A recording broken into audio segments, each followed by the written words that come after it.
Good morning बच्चों। एक ऐसा चैनल जहां पर आपके सभी अध्याय की वीडियो अपलोड हो चुकी है। आप चाहे ऑब्जेक्टिव क्वेश्चन हो, चाहे बड़े आंसर्स क्वेश्चन हो, या फिर आपके मैथ से हर तरह की वीडियो बनकर अपलोड भी हो चुकी हैं। लेकिन अब जो वीडियो आप तक पहुंचने जा रही है वो है रिवीजन राउंड की, आपका रिकैप्चुलेशंस, आपकी पुनरावृत्ति। क्योंकि ज़रूरी होता है कि जो मैंने आपको पढ़ाया उसको अब शॉर्ट तरीके से मैं उसको पढ़ा सकूं। तो उसकी यह पहला वीडियो जो है इस लेसन की, जिसका नाम है 3 वर्ग की, वो आने वाली है। लेकिन आपको ये वीडियो अच्छी लगे तो सब्सक्राइब करना ना भूलिएगा। चैनल का नाम है स्टडी हिस्ट्री विद पवन चौहान। तो जल्दी से इस बेल को बजाइए। चलिए बात कर लेते हैं आपके अध्याय 6 की, जिसका नाम है 3 वर्ग, 3 ऑर्डर्स। इस अध्याय को पढ़ने से पहले मैं फिर से आपसे जो है अध्याय नंबर 3 जो रोमन साम्राज्य के बारे में था, क्योंकि ये उसी से संबंधित है, उसको मैं फिर से आप रिकैप्चुलेशन कर लेता हूँ। देखिए 3 महाद्वीपों में फैला हुआ साम्राज्य कौन कौन सा? एक था यूरोप महाद्वीप, ठीक है, एक था आपका पश्चिमी एशिया, और ये था अफ्रीका महाद्वीप का उत्तरी हिस्सा। तो इन 3 महाद्वीपों में फैला हुआ साम्राज्य था, ठीक है। 7 महाद्वीप है, पहले मैंने आपको पढ़ा दिया है। आप जरूर मैप को देखिए ध्यान से, 7 महाद्वीप कौन कौन से हैं।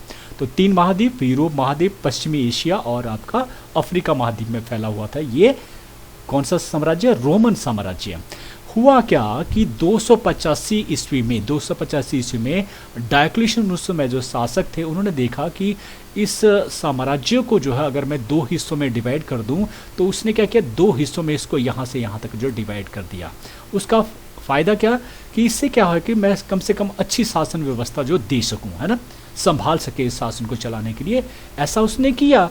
जैसे कि अब जो कि देखिए हमारा जो केंद्रीय शासन व्यवस्था है जो दिल्ली में बैठती है, उसने क्या किया, पूरे भारत के जो है उसे स्टेट्स में जो है वो डिवाइड किया ना। हम अलग अलग, हिमाचल हो गया, हरियाणा हो गया। क्यों किया जाता है ऐसे? कि जिससे हम शासन जो है अच्छा दे सकें। इसने स्टेट्स तो थी, लेकिन इसने इस पूरे साम्राज्य को 2 हिस्से में बांट दिया। ये इसकी भूल थी। उसने अच्छे काम के लिए एक चीज़ की थी, लेकिन हुआ क्या, जो पूर्वी रोमन साम्राज्य था, ये है पूर्वी रोमन, जो पूर्व की तरफ को आता है। ये पूर्व होता है, ये पश्चिम होता है, ये उत्तर होता है और दक्षिण होता है। ये आपको पहले मैंने पढ़ा चुका हूँ। जो पूर्वी रोमन साम्राज्य था, जहाँ पर उसने खुद जो डायोक्लिशियन ने जो अपने हाथ में कमांड ली, वो तो लंबे समय तक जो है उस समय से लगभग 1000 वर्ष, इससे भी ज़्यादा समय तक ये चलता रहा। लेकिन इसका 5वीं शताब्दी में ही इसका पतन हो गया, है ना। जो मेन यूरोपियन जो वाला हिस्सा था वो 5वीं शताब्दी में ही समाप्त हो गया, इसका पतन हो गया। और उसके पश्चात इसका पतन लगभग 1000 वर्ष के पश्चात इसका पतन हुआ, अलग अलग तरह से, ठीक है।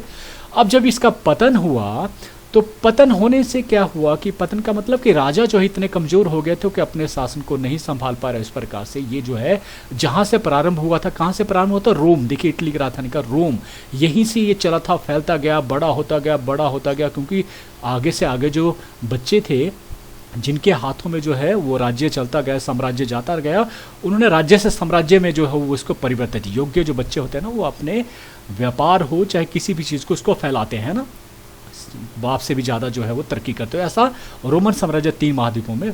तो इसी तरह से जब पतन हुआ तो फिर से ये जो है अपनी ही स्थिति में आ गया। लेकिन पतन में क्या हुआ, सबसे ज़्यादा जो दिक्कत रहती है वो क्या है, निचले तबके, जो सबसे निम्न वर्ग है, जो किसान वर्ग था, उसको सबसे ज़्यादा जो है वो कठिनाई का सामना करना पड़ता। तो उस समय जो क्या था, जैसे ही राजाओं के हाथ से ताकत चली गई, तो उस समय क्या था कि राजाओं के समय में जो लोग ताकतवर हुआ करते थे वो था अभिजात वर्ग। अभिजात वर्ग कौन?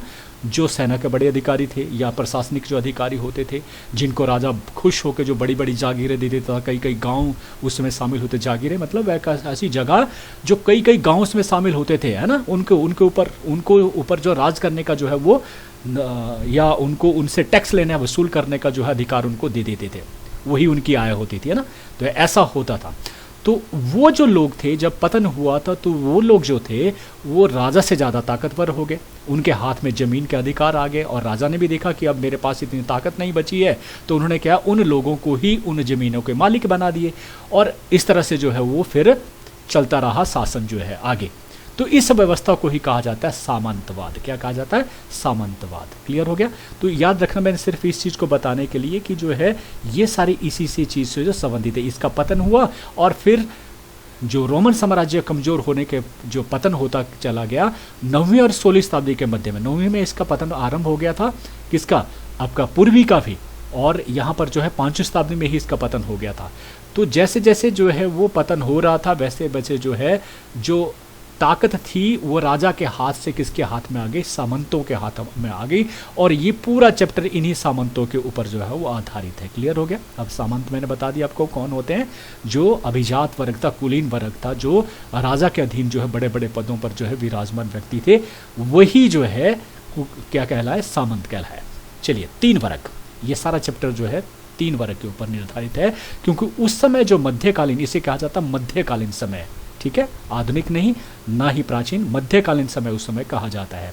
तो ये जो मध्यकालीन समय था, उस समय जो पूरा समाज था, यूरोपियन जो समाज था, वो जो है कैसे 3 वर्गों में विभाजित था। कौन कौन से वर्ग, एक है पादरी वर्ग, एक है उसके बाद कुलीन वर्ग, और एक है किसान वर्ग। ये स्थिति के अनुसार था, मतलब पहले नंबर की जो स्थिति थी वो पादरी आते, दूसरे नंबर पर आते थे कुलीन, और तीसरे आते थे किसान। भारतवर्ष की स्थिति मैं समझाकर आपको बताता हूँ। जैसे कि भारतीय जो समाज है वो 3 भागों में बटा हुआ था वर्णाश्रम में, फिर वही जातियां बन गई, कैसे, ब्राह्मण, क्षत्रिय, वैश्य और शूद्र। क्लियर हो गया। तो उसी तरह से समझ लिए कि जो हमारा जो यूरोपियन समाज था वो 3 वर्ग उसमें शामिल थे, एक था पादरी वर्ग, एक कुलीन वर्ग और किसान। पादरी वर्ग, देखिए पादरी वर्ग जो है, पादरी मतलब जो पुजारी लोग थे। अब ये भी हम आस्ते से पढ़ेंगे कि हमारा जो धर्म है, जो बड़े ज्ञाता होते थे, वेदों के ज्ञाता होते, देखिए पहले पढ़ाई होती हो, धार्मिक पढ़ाई हुआ करती थी, किसी प्रकार के वैज्ञानिक जो हमारे विषय थे वो नहीं होते थे, वो धीरे धीरे करके हमारे दुनिया में आए। लेकिन पहली जो पढ़ाई होती थी या जो पढ़ा लिखा माना जाता था वो वेदों के ज्ञाता को माना जाता। इसी प्रकार से इनके भी अपने जो वेद थे, अपनी जो धार्मिक पुस्तकें थी, जो ईसाई धर्म था, तो उसको जो पढ़ने वाले ज्ञाता थे उनको पादरी कहा जाता था। क्लियर हो गया, पादरी। तो उसकी बहुत इज्जत होती थी। पहले जो लोग जो धार्मिक ज़्यादा होते थे, इसलिए धार्मिक विषयों को ज़्यादा प्राथमिकता दी जाती थी, और उनकी रिस्पेक्ट होती थी सबसे ज़्यादा, राजा से भी ज़्यादा रिस्पेक्ट जो उनकी। तो पादरी वर्ग सबसे पहला वर्ग आता था, फिर आता कुलीन वर्ग, जिसमें राजा से लेकर जो है आपके जो बड़े अधिकारी, सेना के अधिकारी थे, प्रशासनिक अधिकारी होते थे, वो आसे, ये हम पढ़ेंगे आगे आगे करके। और किसान, ये 3, तो ये 3 वर्ग जो थे, इनमें क्वेश्चन जो आता है, देखिए अगर यही क्वेश्चन 3 वर्ग पूछें तो 3 वर्ग का 5 नंबर का क्वेश्चन भी आ सकता है, जिसमें आपको तीनों ही वर्ग के बारे में बताना पड़ेगा कि समाज 3 वर्गों में विभाजित था, पादरी, कुलीन और किसान वर्ग, और उनके बारे में आपको बताना पड़ेगा। क्लियर हो गया। लेकिन यही क्वेश्चन 2 नंबर के लिए भी आ सकता है, यही 3 के लिए, 4 के लिए और 5। आपको 2 नंबर के हिसाब से ही प्रश्न का उत्तर देना है। ऐसा नहीं कि 5 नंबर का पूरा लिख दिया आपने, 2 नंबर के लिए 5 नंबर का लिखने की आवश्यकता नहीं, समय बर्बाद होगा, नंबर आपको 2 ही मिलेंगे। इस चीज़ का आप जरूर ख्याल रखना। 3 नंबर के लिए भी आते, तो अगर मान लीजिए आपको पूछा कि पादरी वर्ग के बारे में बताइए, तो 3 नंबर का क्वेश्चन है, ये है आपके पास। 4 नंबर का भी ये हो सकता है। तो शब्दों का ध्यान आप जरूर रखें कि ज़्यादा मत लिखिए, 2 नंबर का तो उतने लिखिए, 3 नंबर के लिए उतना ही शब्दों का इस्तेमाल कीजिए। लेकिन हाँ, नॉलेज आपको 5 नंबर का होना चाहिए। हमेशा बड़े क्वेश्चनों को याद कीजिए, छोटे क्वेश्चन अपने आप बन जाते हैं। तो हम 5 नंबर का लेकर चल रहे हैं कि ये 5 नंबर का क्वेश्चन है और आप करेंगे। चलिए, पादरी वर्ग। ये जो पादरी वर्ग था, मैंने कह दिया ना, पादरी वर्ग क्या होते थे, जो इनके मंदिर, जो चर्च कहते थे, है ना, ईसाई धर्म था इनका। रोमन साम्राज्य का जो धर्म था वो ईसाई धर्म का इन्होंने प्रचार किया। ईसाई धर्म के जो सबसे बड़े जो गुरु होते थे उनको पोप कहा जाता था। एक ही होता है पोप। पोप के नीचे जो बहुत सारे आर्क बिशप आते हैं, जिनकी स्थिति दूसरे नंबर की होती थी। उसके बाद तीसरे नंबर की आते थे बिशप, और बिशप के बाद जो है वो आते थे पादरी, जिन्हें फादर कहा जाता है, और बहुत सारे नीचे की तरफ आते थे। लेकिन 3 प्रमुख जो है पादरी वर्ग में आते थे, वो थे पोप, आर्क बिशप और बिशप। पोप हो गया जो पूरे ही जो राज्य है, जो साम्राज्य है, उसमें जो धर्म है, और धर्म कौन सा है आपका, ईसाई धर्म, उसका सबसे बड़ा गुरु, उसे कहेंगे पोप। क्लियर हो गया। उसके बाद आपको पता है कि जो राज्य है वो कई प्रांतों में विभाजित है, कई सूबों में विभाजित है। जो प्रांत का जो चर्च होते थे, उनका जो बड़ा अधिकारी होता दूसरे नंबर का, वो आर्क बिशप होता था, है ना। तो पोप और आर्क बिशप का संबंध क्या था कि आर्क बिशप जो बहुत सारे होते थे, जो राज्यों में होते थे, उनके ऊपर किसका जो है वश चलता था, पोप। पोप तो सभी का ही होता था, एक तरह से राजा। धार्मिकता तौर पर अगर हम लें तो और एक राजा की तरह, आगे हम पढ़ेंगे कि इसे जो है राजा का जो बात है, वो राजा भी अगर मान लो पोप ने कोई कह दिया, को आदेश दे दिया, तो उसका उल्लंघन राजा भी नहीं कर सकता था। इतनी शक्ति जो पोप रखता था। आर्क बिशप कहाँ पर संबंधित है? ये जो राज्य होते, जो स्टेट्स होती थी, वहाँ पर धार्मिक कार्यों के सबसे बड़े जो नेता होते थे वो आर्क बिशप होते थे। फिर बिशप जो होते थे वो डिस्ट्रिक्ट लेवल के ऊपर होते, मतलब उससे जो छोटे होते थे, है ना, उन वहाँ पर जो चर्चिज होते थे वो जो है बिशप के पास होते थे। तो एक तरह से बिशप छोटे, उससे बड़े आर्क बिशप, वो आर्क बिशप से बड़ा जो है वो पोप, लेकिन पोप केवल सिंगल एक होता था। अब देखिए, जो पोप की बात करते हैं, जो पृथ्वी पर ईश्वर का प्रतिनिधि इसे जो है माना जाता था, और आज भी माना जाता है कि ये ईश्वर के ही प्रतिनिधि है। उनकी जो बात है, ईश्वर की जो बात है, वो इनके द्वारा जो है वो रखी जाती है, समाज में इसी तरह से माना जाता है। इसलिए समाज में इनका जो है जो सम्मान किया जाता था, बहुत आदर किया जाता, रिस्पेक्ट दी जाती थी, और राजा को भी देना पड़ती थी। राजा भी इनके आगे नतमस्तक होता था, और राजा को भी इसकी आज्ञा का पालन करना पड़ता था, उल्लंघन नहीं कर सकता था, साहस नहीं कर सकता था उसके आगे खड़ने की, पोप के आगे। ठीक है, इसी तरह आर्क बिशप और इसी तरह बिशप की। क्लियर हो गया? फिर इन्हें जो है विशेषाधिकार प्राप्त थे। क्या क्या थे? देखिए, अधिकार होंगे ना तभी राजा जो है, राजा उसकी बात मानने के लिए क्यों, राजा तो राजा होना चाहिए था, लेकिन भाई उनको विशेषाधिकार प्राप्त थे। क्या थे? नंबर 1, करों से वो मुक्त था, कोई कर नहीं लगा सकता राजा उसके ऊपर, करों से मुक्त था। और राजा की भांति विशाल महलों में रहते थे, वैभव प्रिय, शक्तिशाली थे, प्रभावशाली थे, राजा की तरह शक्तिशाली थे और प्रभाव रखते थे समाज में अपना। इसके कारण जो चर्च की ये जो प्रभाव और शक्ति थी, ये किसके कारण आई थी? क्योंकि उनके पास जो चर्च था, जितने भी चर्च होते थे, और उस समय चर्चों को भूमि दी जाती थी राजा की तरफ से, बहुत बड़ी भूमियों के मालिक हुआ करते थे चर्च। ठीक है, अब इन भूमि से जो कर आता था, वो मतलब पैसा, धन भी उनके पास था। तो उससे जब धन आता है तो दो चीज़ें अपने आप आ जाती हैं, वो शक्तिशाली भी हो जाते हैं और प्रभावशाली भी हो जाते हैं। इसके बाद लोगों द्वारा जो है जो दान और किसानों से लिया जाने वाला जो कर था, वो भी उन्हें प्राप्त होता। जो भूमि होती थी, अब भूमि जो है, अब आर्क बिशप या पोप तो नहीं करेंगे, तो कौन करेंगे? किसान जोतेंगे उसको। तो किसानों से एक कर लिया जाता था, धार्मिक कर, जिसे कहा जाता था टिथ कर। और ये कौन लेते थे? ये चर्च लेते थे। क्लियर? कौन कहाँ जाता था? चर्च। अब ये पैसा जो है उनका मुख्य आय का जो साधन था। इसके अलावा जो है, और ये भी बताया गया था कि उपज का 10वां हिस्सा होता था। 10वां हिस्सा समझ रहे हो? मान लीजिए कोई 10 किलो अनाज जो है उसका पैदा हो रहा है ना, अगर उसको 10 हिस्से में बांट दीजिए तो 1-1 किलो के जो है 10 पार्ट हो गए, तो मतलब 1 किलो जो है अनाज कहाँ देना पड़ेगा? चर्च में, और 9 किलो उसका अपना होगा, तो 10वां हिस्सा जो जाएगा चर्च में। क्लियर हो गया? तो इस प्रकार से ये टिथ कर था, धार्मिक कर, वो किसानों से लिया जाता, उन किसानों से लिया जाता जिनके पास किसकी भूमि है? चर्च की भूमि है। क्लियर होगा? तो चर्चों के पास अपनी विशाल जागीरें होती थी, बहुत बड़ी जागीरें, जिसमें कई जो है गाँव सम्मिलित होते थे। क्लियर हो गया? टिथ भी हो गया। इसके अलावा ये ताकत बताई कि शक्तिशाली वो क्यों थे? पैसा होता ना, वो कहाँ से आता था? जो धर्मोपदेश, धर्म जो का जो उपदेश देने वाले व्यक्ति होते थे, वो सबसे निम्न जो होते थे, जिसे पादरी कहा जाता था। निम्न वर्ग जो इसमें आता था वो पादरी, मतलब बिशप से जो नीचे आता था वो पादरी। देखिए, ये तो विलासप्रिय थे लोग, कितनी बड़ी बात थी। देखिए, ये तीनों ही तरह के जो लोग थे, ये भव्य महलों में रहने वाले थे, नौकर नौकरानियाँ इनके अंग संग होती थी, और हर तरह का वैभव इनके पास था। लेकिन धर्मोपदेश देने का कार्य जो है वो कौन करते थे? पादरी। क्योंकि ये जो पादरी थे, ये वो लोग थे जो सचमुच दिखते थे कि पादरी होना, पुजारी होना चाहिए तो ऐसा होना चाहिए थे। उनका जो स्तर था जीने का, वो बिल्कुल प्योर था, बिल्कुल शुद्ध था, किसी भी प्रकार का वैभव उनके जीवन में नहीं था, इसलिए धर्मोपदेश उनके द्वारा दिया जाता था। तो सोचिए कि ऊपर के जो लोग कैसे थे और जो निम्न के, ये धार्मिकता की बात करें, जो धार्मिक लोग थे, जो पादरी लोग थे, उनमें जो सबसे निम्न जो वर्ग था, जो पादरी वर्ग था, वो सही मायने में जो है धार्मिक तौर पर धार्मिक व्यक्ति लगते थे, और बाकी कोई भी नहीं लगता। जिसमें आर्क बिशप हुआ, बिशप पोप हुआ, ये बिल्कुल ऐश्वर्य प्रिय जीवन, राजाओं की तरह जो वो रहने वाले व्यक्ति थे। ठीक है, और ऐश्वर्य प्रिय जीवन व्यतीत करते थे। अब सोचिए, अगर हमारे पंडित लोग जो है, हम तब तक उनकी रिस्पेक्ट करते हैं जब तक जो है लगता है कि वो सचमुच उनमें पंडित होने का भाव है।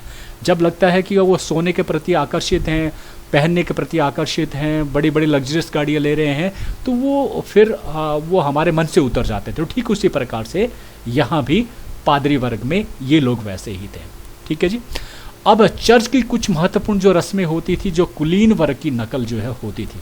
देखिए कुलीन वर्ग में क्या होता था, कुलीन वर्ग समझते हो, आगे हम पढ़ेंगे अभिजात वर्ग, जो बड़े बड़े व्यक्ति जिसमें जो है, जिसमें आपके राजा भी शामिल है, राजा हो गए, और राजा के बाद अभी हमने बात किया कि कौन हो गए, सबसे शक्तिशाली कौन हो गए थे आपके लॉर्ड, जिन्हें हमें सामंत कहते थे।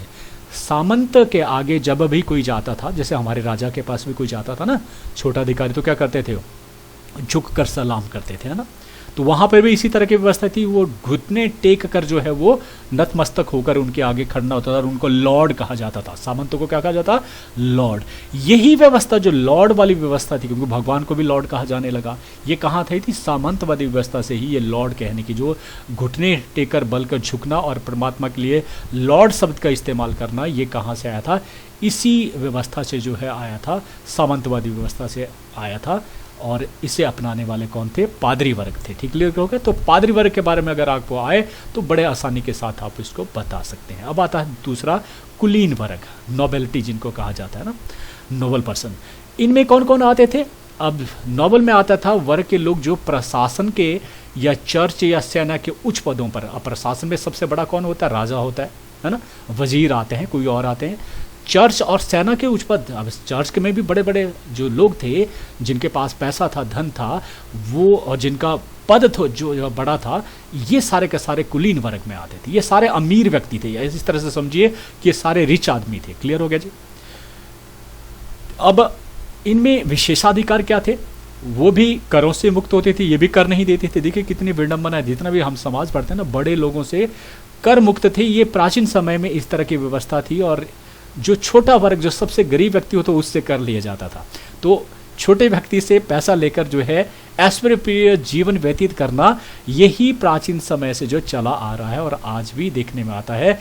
भारतवर्ष में बहुत सारे ऐसे अरबपति हैं जिनके पास इस देश का 80 से 85% धन कुछ लोगों के ही पास है। सोचिए जरा कितना अन्याय है। तो ये अन्याय सोचिए, यूरोप में भी इसी प्रकार का जो है वो चलता आ रहा था। कितनी शताब्दी, 9वीं से 16वीं शताब्दी के बीच में हम बात कर रहे हैं। ठीक है। विशेषाधिकार, करों से मुक्त, उनके पास विशाल जागीरें पादरियों के पास भी होती थी। ठीक है। चर्च के पास, क्योंकि चर्च के पास है, वो पादरी ही उसका जो है वो मजे लेते थे, तो विशाल जागीरें इनके पास होती थी। कुलीन इन जागीरों पर जो है छोटे राजा के समान, याद रखिए, छोटे राजा के समान रहते थे। राजा तो राजा है, लेकिन यहाँ ये भी छोटे राजा के समान होते थे। क्यों? क्योंकि देखिए छोटे राजा की भांति शासन चलाते थे। अपनी जागीरों में जो जागीरें इनको दी जाती थी राजा की तरफ से, जो जमीनें दी गई थी, जिनको जागीर कहा जाता था, वहां पर वो छोटे राजा के समान कैसे न्यायालय लगाते थे। अपना न्यायालय मतलब वही न्यायाधीश होता था। कौन? जो कुलीन वर्ग था। कुलीन वर्ग कौन कौन से बोल रहा हूं मैं, प्रशासन के अधिकारी हो गए, चर्च और सेना के उच्च पदों पर नियुक्त अधिकारी, ये सारे के सारे। सिक्के जारी कर सकते थे, अपनी करेंसीज भी चला सकते थे। किसानों से बेगार के बारे में आएगा। बेकार होता वो कार्य लेना किसानों से जिसके लिए पैसे नहीं देना पड़ते थे, मुफ्त में काम करवाना पड़ता था, उसे बेगार कहा जाता था। क्लियर हो गया। हफ्ते में 3-4 दिन जो है वो किसानों को अपने लॉर्ड अभी कहा क्या ना, लॉर्ड को क्या कहा जाता है, सामंत, उनके जमीन पर जाकर जो है काम करना पड़ता था। कुछ जमीन जो लॉर्ड ने अपने लिए रखी होती थी, है ना, जहाँ से वो अनाज उसको मिलता था, तो उनको भी वो खुद नहीं चला। तो अब वो तो बड़ा आदमी है, अमीर आदमी, वो तो ना खुद जोतेगा, तो जोतेंगे किसान ही। लेकिन जिन किसानों को उसने और ज़मीनें दी हैं, अपनी ज़मीनें दी है बीजने के लिए, वो किसान आकर जो है उसकी ज़मीन में काम करते थे। उसे कहा जाता था बेगार, क्योंकि उसके बदले में कोई पैसा उसे नहीं मिलता था। किसानों की खेती उजाड़ने का काम, अगर उसके पशु या उसके जो सैनिक है वो किसानों की खेती उजाड़ दें, तो भाई कुछ नहीं कर सकते थे आप। माल पर चुंगी करना, मान लीजिए कोई दूसरा जो है लॉर्ड के जो लोग आते हैं उसके इलाके में अपना सामान बेचने के लिए, तो उससे चुंगी कर लिया जाता था, या वहाँ से ले जा रहे हैं किसी दूसरी जगह पर, तो उससे क्या लिया जाता था, चुंगी कर लिया जाता था। तो सोचिए राजा के काम होते हैं ये सारे के सारे। और मान लीजिए जैसे आप जो है, मान लो मैं सुंदरनगर का हूँ, मुझे मंडी जाकर जो है, ये सुंदरनगर मंडी जो है वो पूरे भारतवर्ष का हिस्सा है, हिमाचल का हिस्सा है, तो मंडी वाला क्योंकि अलग जो है वो राज्य है, और सुंदरनगर वाला अलग है ना, सामंत अलग है, लॉर्ड अलग है, तो वो एक दूसरे से कर भी लेते हैं, टैक्स भी लेते थे। इसलिए उनको कहा गया छोटे राजा की तरह, उनको ये अधिकार दिए गए थे राजा की तरफ से। और लोगों के ऊपर टैक्स लगाने का काम भी वो करते थे। तो पूरा जो राजा काम करता था वही जो है वो लॉर्ड भी करते थे, कुलीन वर्ग भी करता था। याद रखना क्या क्या काम करता था। न्यायालय चलाना, मतलब जो न्याय देना वो उसका कार्य होता था। और सोचिए अगर उसने गलत न्याय किसी को दे दिया तो क्या आप समझते हैं कि कोई किसी को उसने गलत दे दिया तो वो राजा के पास जाएगा? बिल्कुल भी नहीं जाएगा, क्योंकि ज़मीन तो उसी से मिलने वाली है। यही कुलीन वर्ग उसका माई बाप होता था। इसलिए जो अंतिम निर्णय जो होता था वो किसका होता था? उन्हीं का ही होता था, कुलीन वर्ग का ही होता था।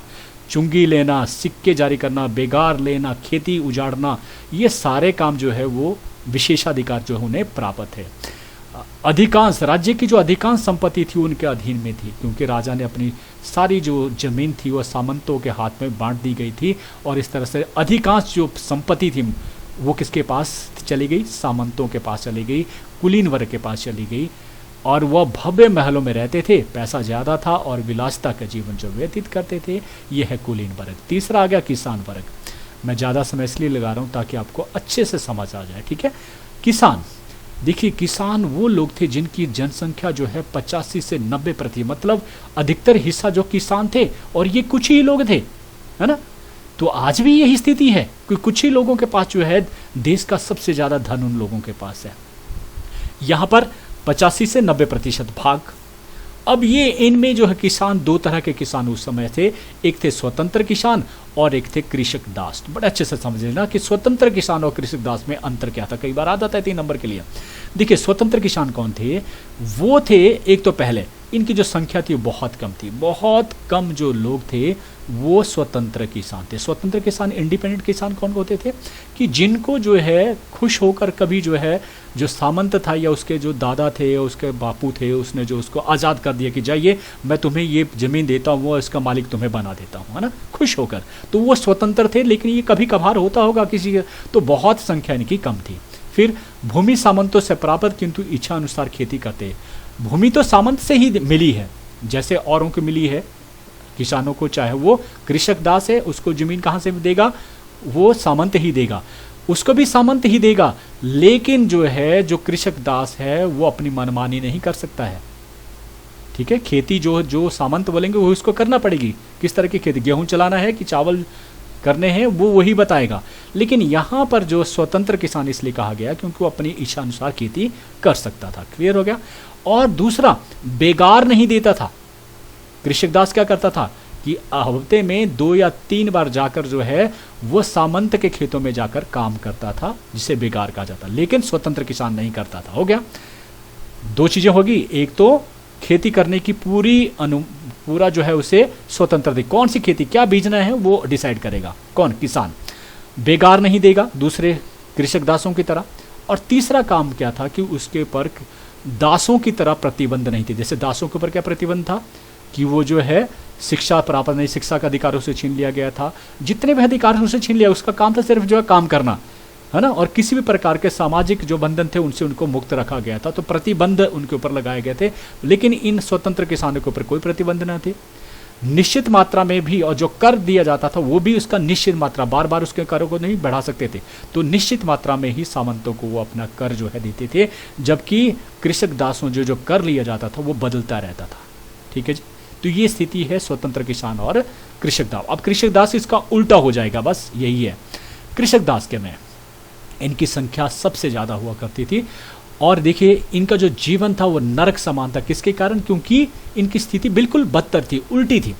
वर्ष में कम से कम 40 दिन, याद रखना 365 में से 40 दिन जो है वो सामंत के सेना में उसे जो है काम करना। सामंत के पास 2 तरह की सेना होती थी। एक तो वो सैनिक जो प्रशिक्षित होते थे, उनको नाइट कहा जाता था, वो होते थे। और कुछ सैनिक ऐसे होते जो पैदल होते थे, जो घुड़सवार नहीं होते, वो जो नाइट होते थे वो घोड़े पर जो है लड़ते थे। ठीक है, घोड़े का प्रशिक्षण उनके पास होता था। यहाँ पर ये जो पैदल सेना होती थी, जिसमें किसानों को शामिल किया जाता था, ये प्रशिक्षित ज़्यादा नहीं होते थे। तो 40 दिन तक जो सामंत की सेना में इनको काम करना पड़ता था, नंबर 1। नंबर दूसरा, कौन से ये कृषक दास, इनको कहा जाए कृषक दास। ये डिपेंडेड है पूरी तरह से किसके ऊपर? सामंतों के ऊपर, क्योंकि इनके पास अपनी ज़मीनें नहीं थी। ये गरीब तबका था। किसके ऊपर निर्भर थे? अपनी सुरक्षा के लिए अगर कोई आक्रमणकारी आ जाए तो कौन सुरक्षा करेगा? ये सामंत करेंगे। तो इसलिए जो है, या फिर भोजन के लिए पूरी तरह जमीन इनके पास नहीं, तो जमीन किसके पास मिलेगी? सामंत से मिलेगी। तो सामंत इनको अपनी जमीन देते थे बीजने के लिए, इसलिए ये सारे काम उनको करना पड़ते थे। 40 दिन जो है क्या करना पड़ेगा? लॉर्ड की सेना में काम करना पड़ेगा। इसके बाद जो है और क्या है कि अपने परिवार के सदस्यों की सहायता से अथवा अपने आप, ये जो है क्या करेगा? सामंत की जागीर में जाकर हफ्ते में 2 या 3 दिन जो है जाकर जो क्या करेगा? श्रम देगा। अपना जो है काम जो भी बोलेगा, जो भी सामंत बोलेगा वो काम करेगा उस जमीन पर जाकर, और इसे बेगार कहा जाता। तो बेगार उसे देना पड़ेगा, और जो श्रम से उगता था उसे श्रम अधिशेष जो है कहा जाता था। ठीक है, श्रम अधिशेष कि किसान ने श्रम किया और ये किसको मिला? इसका मालिक कौन है? सीधे सीधे सामंत है। और इस व्यवस्था को कहा जाता था बेगार। ये भी करना पड़ता था।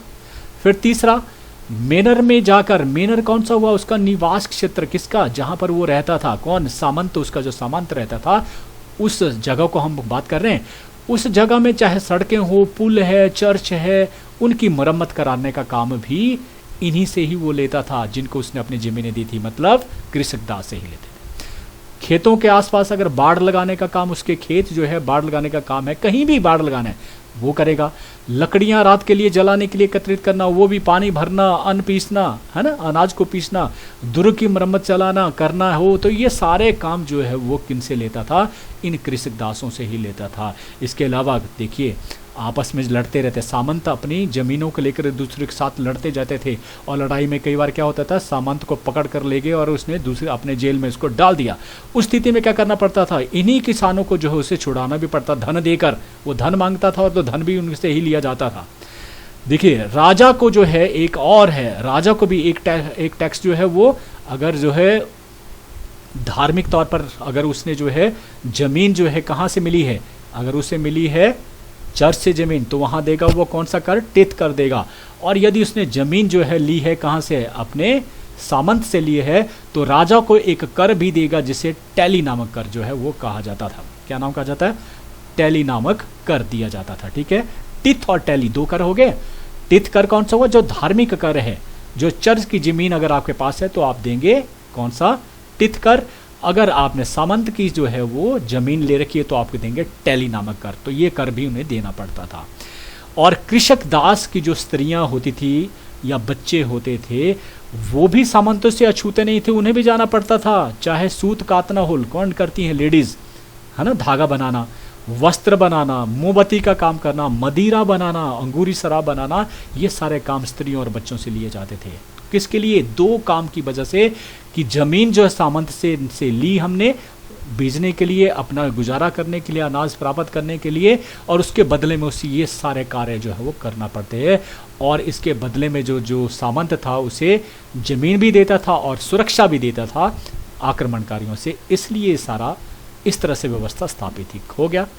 अब यहाँ तक जो कार्य जो है, अगर आपने ये वर्ग को पढ़ लिया तो ये छोटा सा काम है। कई बार आ जाता है, क्वेश्चन पूछा जाता है कि दासों पर क्या प्रतिबंध थे, जिसकी बात मैं कर रहा था कि शिक्षा का अधिकार उनको प्राप्त नहीं था। भैया वो क्यों भेजेंगे उनको स्कूल में? उन्होंने तो काम जो है वो काम करना है, खेतों में काम करना है, तो शिक्षा उनकी क्या ज़रूरत है? अगर उनको पढ़ा दिया तो फिर तो मेरे उसमें चंगुल में फंसेंगे नहीं, वो फिर तो समझ जाएंगे कि हमारे साथ क्या बुरा हो रहा है, क्या अच्छा हो रहा है।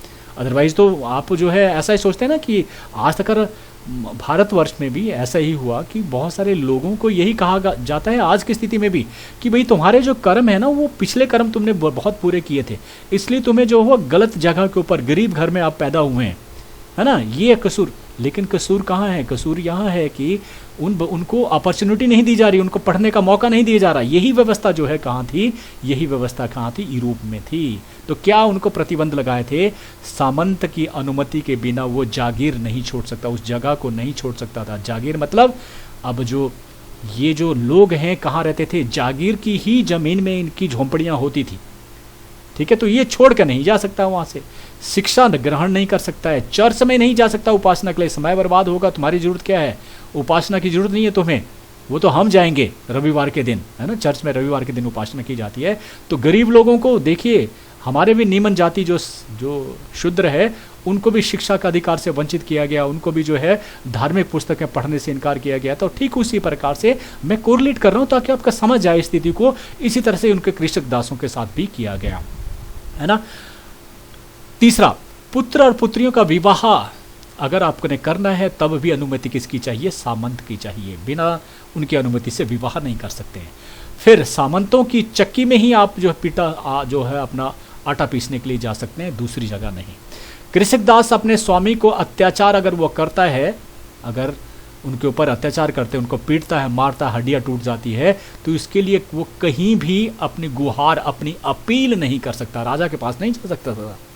फिर 16 से 18 घंटे इनसे काम लिया जाता था। 16 से 18, देखिए 24 घंटे होती हैं और उसमें से 16 से 18 घंटे उनसे काम लिया जाता था, लेकिन फिर भी उनको मेहनताना नहीं दिया जाता, इतना नहीं दिया जाता। केवल इतना कर दिया जाता कि वो पेट, 2 समय का पेट भर का जो है, पेट भर का नहीं, थोड़ा सा अनाज जो अपने पेट में डाल सकते हैं।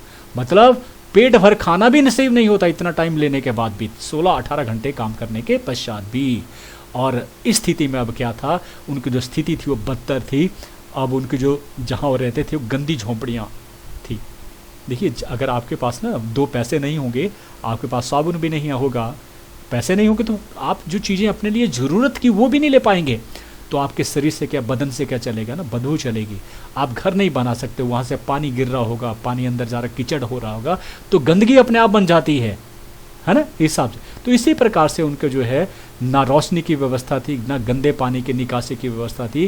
तो ये जीवन उनका, इसलिए इनको कहा गया कि नरक के समान उनका जीवन जो था। तो कृषक दास एक और चीज़ था कि वो पादरी भी नहीं बन सकते थे, इस चीज़ का भी प्रतिबंध उनके ऊपर था। क्लियर हो गया जी? तो ये व्यवस्था। अब आता है सामंतवाद से अभिप्राय। कई बार पूछा जाता है आपको क्या अभिप्राय, क्या है सामंत, 2 नंबर का प्रश्न पूछा जाता है। तो अभिप्राय यही लिखा है, देखिए, जर्मन शब्द फ्यूड से बना है सामंत। किससे? जर्मन के शब्द फ्यूड से बना है, जिसका अभिप्राय है भूमि का टुकड़ा अथवा जागीर। अगर आप इतना भी दे देंगे तो 2 नंबर आपके कहीं नहीं जाते हैं। इस प्रकार से सामंतवाद का जो संबंध है वो किससे है? भूमि से है, जागीर से है। ठीक है जी। तो जो जागीर के मालिक होते थे, भूमि के टुकड़े के स्वामी होते थे, उनको ही कहा जाता था सामंत। क्लियर हो गया? तो जर्मन शब्द याद रखना, जर्मन भाषा का शब्द है फ्यूड, उसी से जो है वो फ्यूडलिज्म बना है, या इसी को ही जो है हिंदी में रूपांतरण कर तो भूमि का एक टुकड़ा अथवा जागीर इसे कहा जाता है। और इस संबंध में हम ये कह सकते हैं कि सामंतवाद का संबंध भूमि अथवा जागीर से है। ठीक है जी। अब आता है, वास्तव में जो सामंत होते थे वह ऐसी व्यवस्था थी जिसमें राजा अपने अधीन बड़े सामंतों को उनकी सैनिक और राजनीतिक सेवाओं के बदले में बड़ी बड़ी जागीरें देता था। मैंने कहा था ना कि राजा के अधीन जो बड़े बड़े पद के ऊपर जो सैनिक पद होते थे, राजनीतिक जो सेवाएं ये लोग देते थे बड़े पदों के ऊपर, उसके बदले में इनको जागीरें दे देते थे, है ना। राजा खुश हुआ, जैसे कि हमारे भी यहाँ राजा रहे हैं ना, मुगलों के बारे में बात करें तो राजा खुश हो गया और उसने बोला जा फलाने गाँव तेरे पास हैं, ये इनका जो जितना राजस्व है, जितना भी जो है कर है वो तू वसूल करेगा, और निश्चित मात्रा में कर जो है फिर उसे डिपॉजिट करना पड़ता था ना। इस तरह से जो चलती थी। तो बड़ी बड़ी जागीरों के मालिक जो है ये सामंत हुआ करते थे।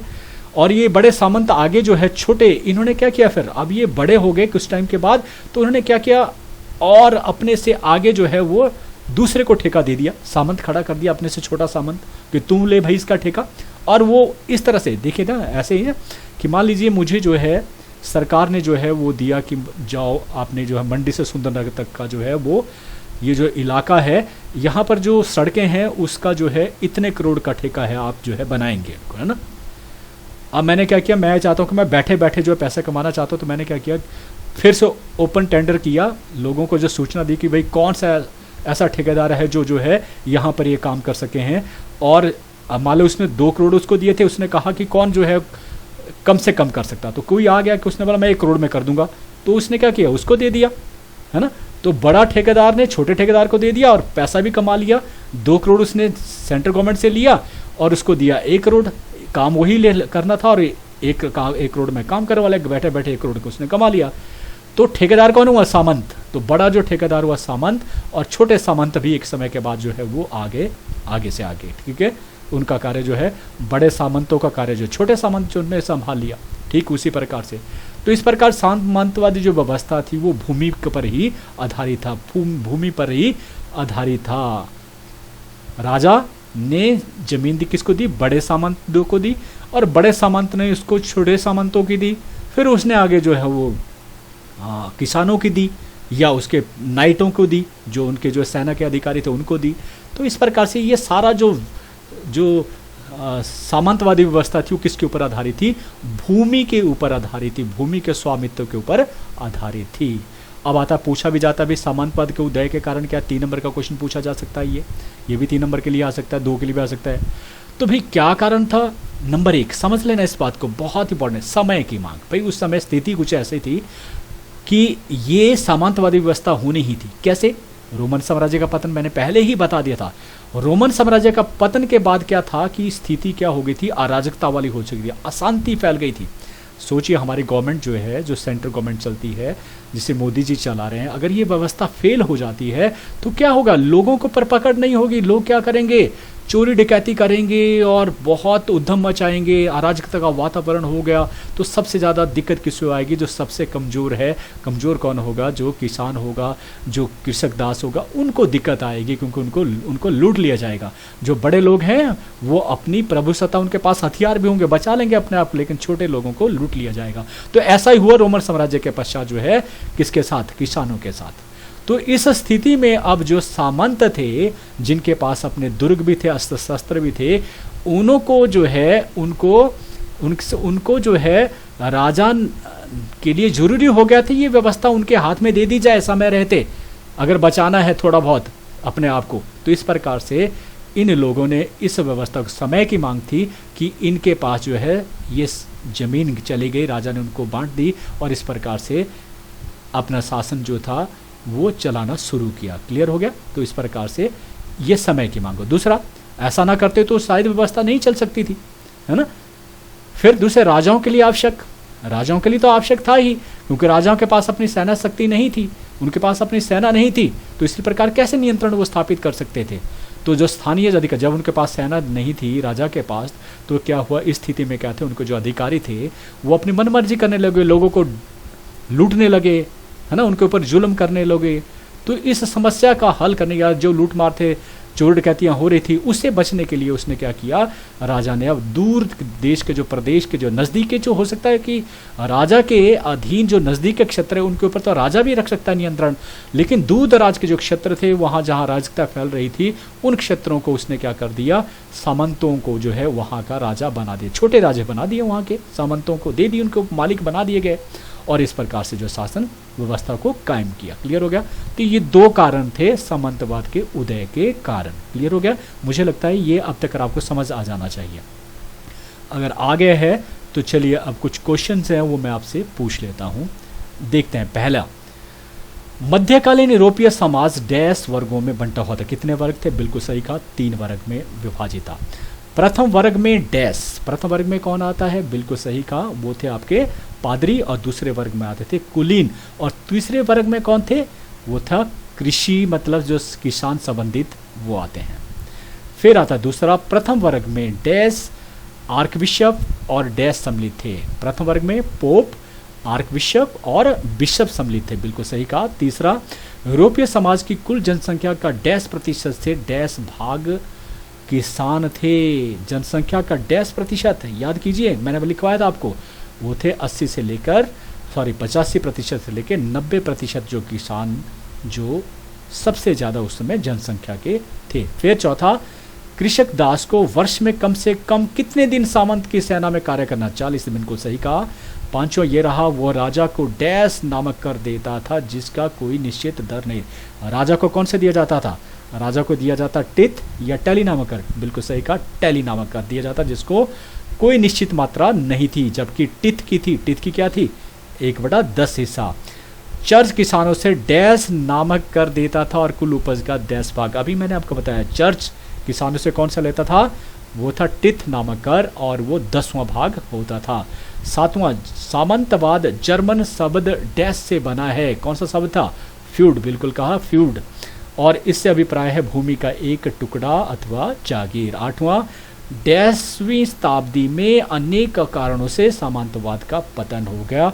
ये था कौन सा? 15वीं शताब्दी में जाकर सामंतवाद का पतन हुआ। क्लियर हो गया जी? अब ये विषय हम कर चुके हैं। 3 वर्ग, सामंतवाद का अभिप्राय, सामंतवाद के उदय के कारण। अब मुझे लगता है काफ़ी हो गया। अब ये जो 4 हैं विषय मैं अगले पार्ट में आपको करवाऊँगा। अगर आपको ये समझ आया हो तो प्लीज़ मेरे चैनल को सब्सक्राइब करना ना भूलिएगा। बहुत बहुत धन्यवाद जो आपने मुझे सुना। Thank you.